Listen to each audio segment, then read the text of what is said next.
तोर झूल झूल के रेंगना तू हिला खुलो, तोर झूल झूल के रेंगना तू हिला खुलो, तोर हंस हंस के देखना, तोर हंस हंस के,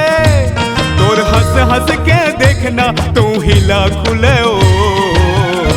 तोर झूल झूल के रेंगना तू हिला खुलो, तोर झूल झूल के रेंगना तू हिला खुलो।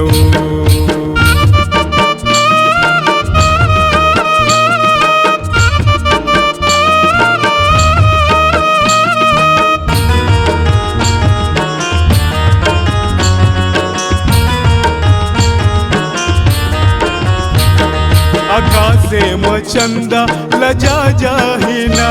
फूल बगिया के भौरा मोहा जाहिना,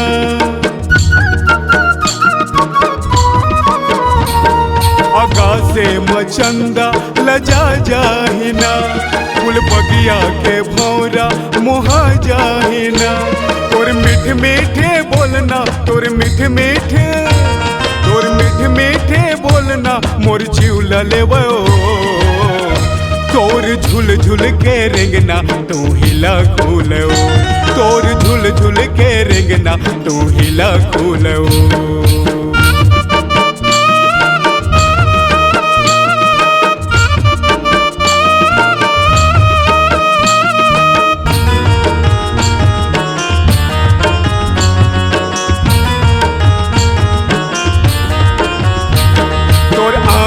के काजर ईमान लेते ना, तोर कनिहाल चूंदी मोर जान लेते ना,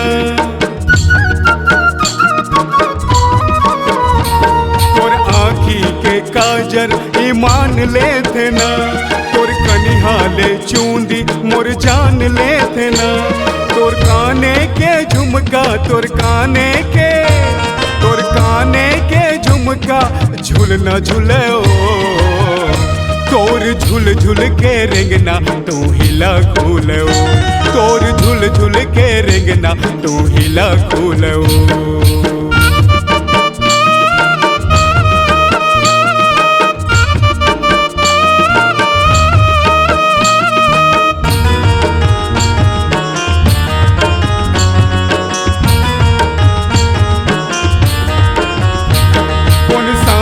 मढ़ारे भगवान तो लाओ,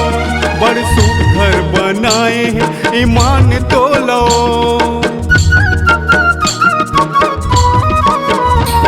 कौन साचा मढ़ारे भगवान तो लाओ, बड़ सुघर बनाए हैं ईमान तो लाओ, तोल देख देख के सफिंदा के, देख देख के, तोल देख देख के सफिंदा के मन डोलो, तोर झूल झूल के रेंगना तू हिला खुलो, तोर झूल झूल के रेंगना तू हिला खुलो, तोर हंस हंस के देखना, तोर हंस हंस के, तोर हंस हंस के देखना तू हिला खुलो, तोर झूल झूल के रेंगना तू हिला खुलो, तोर झूल झूल के रेंगना तू हिला खुलो, तोर झूल झूल के रेंगना तू हिला खुलो, तोर झूल झूल के रेंगना तू हिला खुलो,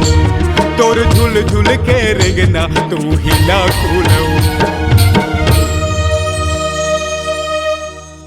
आप सुन रहे थे लोक गायक शेष नारायण मानिकपुरी की मधुर आवाज में छत्तीसगढ़ी लोकगीत, गीतकार सफीन दास मानिकपुरी, संगीतकार राजेश साहू, प्रस्तुति स्वर पाटन रिकॉर्डिंग स्टूडियो, खर्रा, छत्तीसगढ़।